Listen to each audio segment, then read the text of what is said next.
Ons zwarte stielkabels hebben de bokken de nacht op een CN-haven uittakelen. De jalpen van zeevogels op het wetter in een slomme. Binnen oerdom trofam dit op hichte havenjongens bevleenen. De wien, dit zout en vreemde tongslagen in had, zielt plichtmetig als een parle vinker, door de wetterstreten van een stad, de Kaaiendel, dat de houdini's van de grutte veet vlug, de boeien van de lange diening aardoggen. De stegen trog naar deer in de hetten om lichtzinnig onder zwier te gaan, maar roken van lavendel, leer, knievlak, tabak, benzine.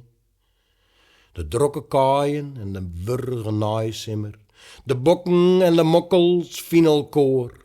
Net ziekjend een zeeman die het nog langeraad is. Ik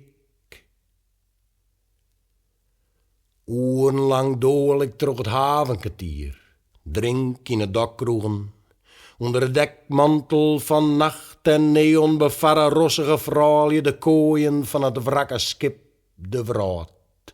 Maar pooier zo'n pompen die te trin eesje.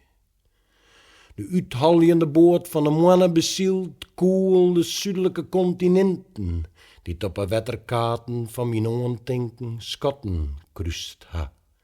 Maar de nam van havens, maar de kiel van kriers in de zeevogels, maar de grieze eren van een oerstutsen mem. Ja, alle havens liek je op een war, weet ik, en liek za de zilver raviende vrouw. Kom, leven, roept Tien, dat is al eer, overal.